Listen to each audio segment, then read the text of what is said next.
A coven chose beauty as a weapon and sent it into a church, but God watches over his own.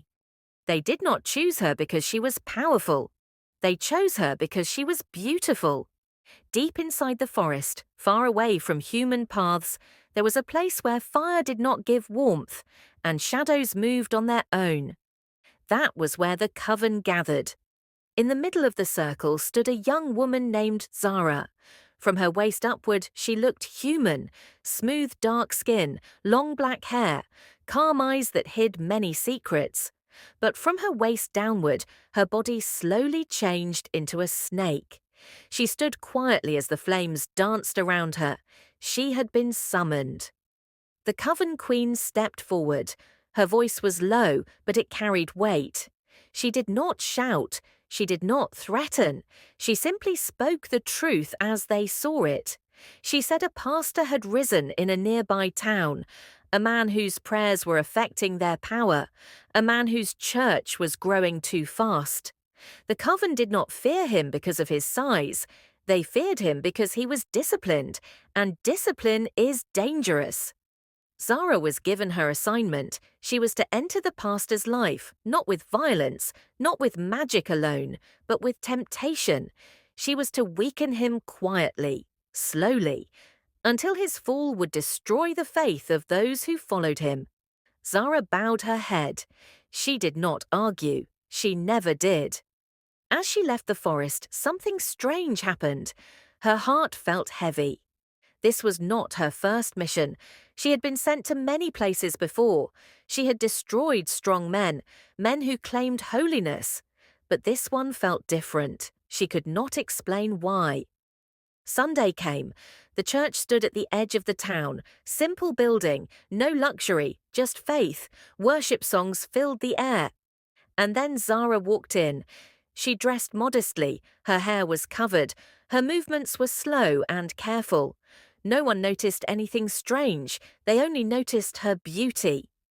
The pastor stood at the altar. His name was Daniel. He had seen many people enter the church before, but when his eyes met Zara's, he paused. Not because of desire, not because of fear, but because she looked troubled, like someone running from something unseen. After the service, as people greeted one another, the pastor approached her. He did not ask where she came from. He did not ask why she came. He only asked one question. "Are you okay?" Zara froze. That question was not part of her plan. No man had ever asked her that.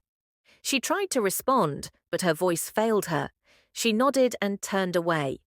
That night, she prepared to carry out her mission. She whispered the words taught by the coven, words that had destroyed many men before. But something unexpected happened. The pastor prayed instead of listening. The atmosphere changed. Zara felt pain, not in her body, but in her spirit. Back in the forest, the coven felt it. Their fire flickered, their mirror cracked. Zara was resisting. The coven queen was angry. She warned Zara. If she failed, she would not be forgiven. Fear gripped Zara's heart. Days passed. Zara returned to the church again and again. Each time she tried to complete her mission.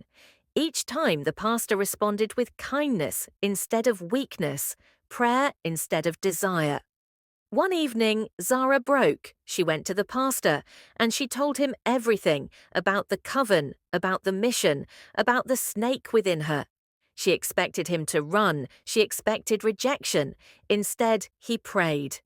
That night, darkness descended. The coven attacked. The church shook. Windows rattled. Voices screamed in the air. The pastor stood firm. He did not fight Zara. He fought for her. Light clashed with darkness. Zara screamed. The snake form fought to stay, but something stronger pulled it away. Mercy. The snake part fell. Gone. Morning came quietly. Zara woke up human. The coven's power was broken, not by force, but by compassion.